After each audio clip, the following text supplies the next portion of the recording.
So, last review we did the original Crash Bandicoot. Sadly, we didn't have a ton to talk about, but, you know, that's whatever. This time, though, we're going to be reviewing the second one, Crash Bandicoot 2 Cortex Strikes Back, which isn't my favorite in the trilogy, but at the very least, there's going to be a bit more to talk about than the original game, because in Crash 2, there's a lot more content that they added, a lot more moves that they added, and just so much stuff I can't wait to talk about in the review. So without further ado, let's get on with it. So the game starts off with Cortex falling off of the blimp from the previous game after Crash defeated him, and basically got his girlfriend, but also got cucked after that. That was a thing, too. And basically, Cortex gets horny for crystals. He's like, oh yes, the crystals, of course. This game takes place 1 year later. Just thought I'd mention that, so you guys knew. And basically, Cortex and Engine, who is a new character to this game, basically talk about the Master Crystal and the fact that they need somebody to go get them for them. Now who's gonna go do that? Well, a certain Orange Bandicoot is. I'll say that. That's right, it's the Crashy boy. The only thing is, though, the main reason why he starts his adventure is all because his sister needs a battery for her laptop. So, you know, the plot doesn't start off too crazy. It's your basic platformer plot, but it does get more in-depth. So basically, you start off with, you know, Crash moving through the forest, or the jungle, I guess you could say. And after he gets through the jungle, he meets up with Cortex. I guess captures him in a teleporter or something? They never really explained how he got him, but I guess, you know, he was just in the right place at the right time. If it isn't Crash Bandicoot, welcome. I apologize for the crude means used to bring you here, but I'd rather expect a written invitation would have been turned down. I need your help. Surrounding you are a series of 5 doors. Through each door lies a well-hidden crystal. The crystals look like this. Bring me the crystals, Crash. That is all I will say for now. We will speak again. Now, the main basic point of the game, as I probably stated before, is that you have to get all the crystals in each level. And how you do that is, it's not like the gems. You don't, like, have to find them or anything. The crystals, you basically just, like, you just have to find them instead of getting all the boxes, which, is a lot easier. And don't worry, the gems are still there. They haven't, like, gone away or anything.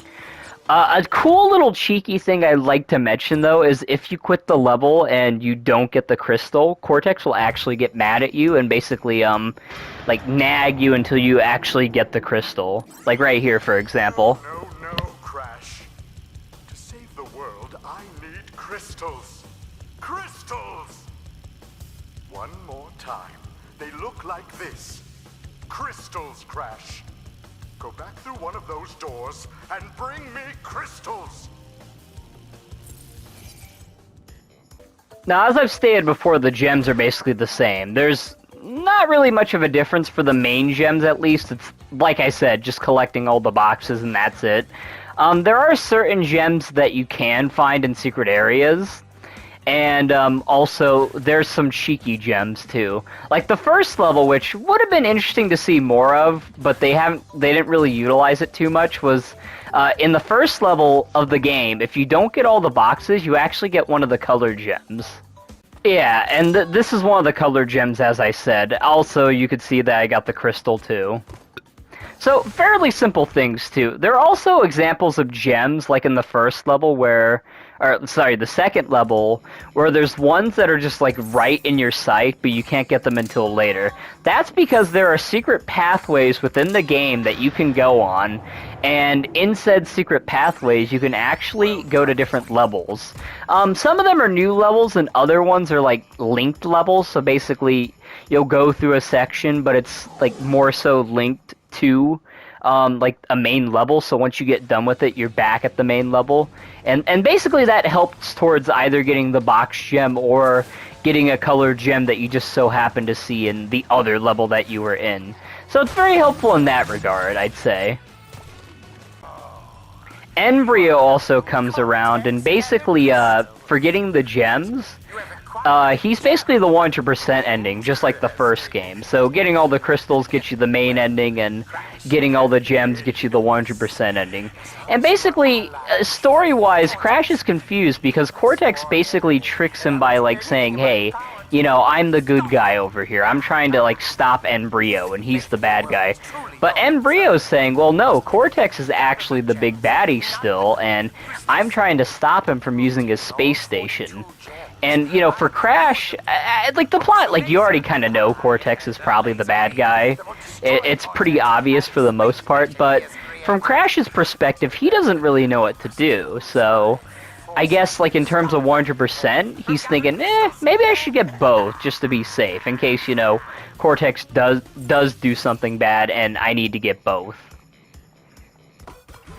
And while I missed the whole map thing of the first game, where you're like, you know, you're on a top-down map moving around, the warp room feel of the second and third game isn't too bad either. I still like it, because in the second game, each warp room has, like, a different environment to it. So, like, the first one still got the jungle theme around it, the second one's snow-themed, the third one is sewer-themed, the fourth one, I think it's, like, you know, I don't know. It's kind of like power themed, like machine themed, and then the final one is more like Cortex space station themed because most of the levels in that warp room is based on that.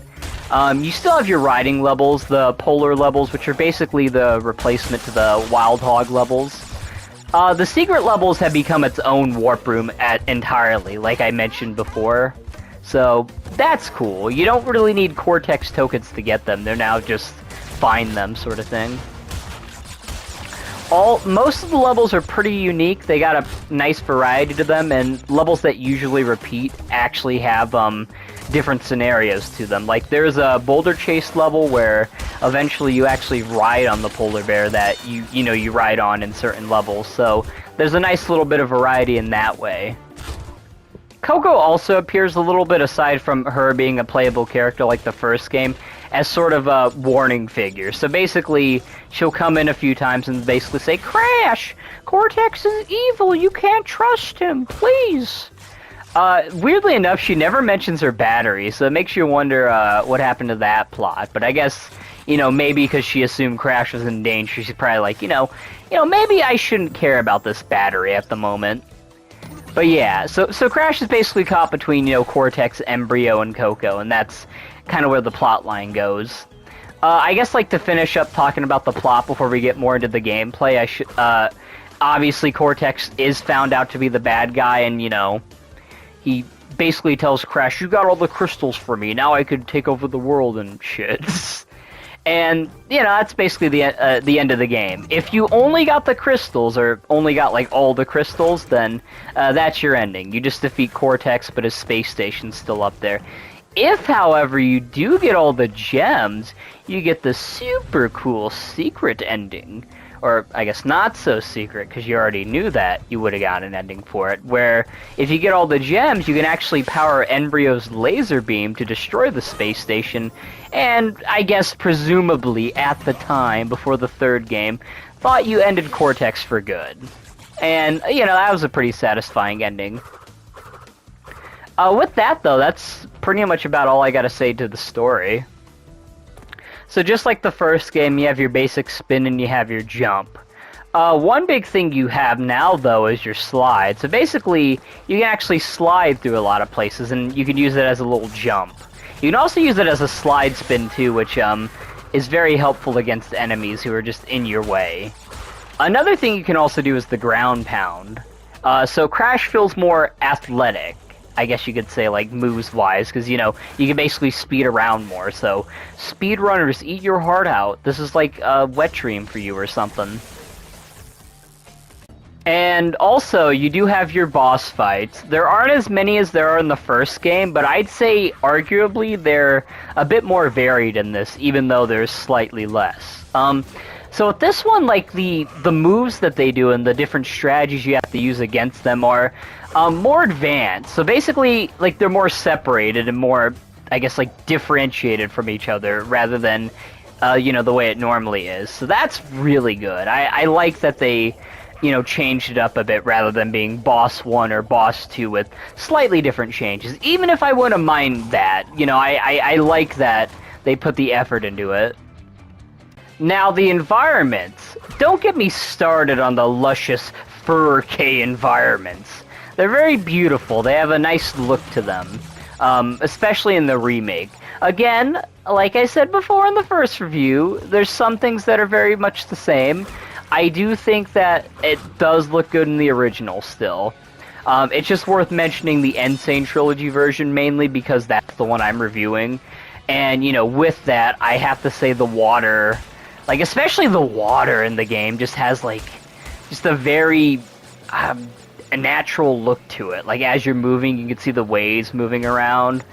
You have, all the fauna life there. The factory levels actually feel metallic. The sewer levels make me feel disgusted, but that's the intention of it. So, in that way, I don't mind it too much. And you have the rocket levels where you could see space a little bit, and just all that stuff. And the variety is so much better than it was in the original game that it tops it in almost every way. I'd say as a game itself, it just tops the first game. I guess with that out of the way, though, now we could talk about the music and whatnot.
Few more things I should probably mention before I end off the review, even though I normally do the music before the end, is the fact that now there's also death routes in the game.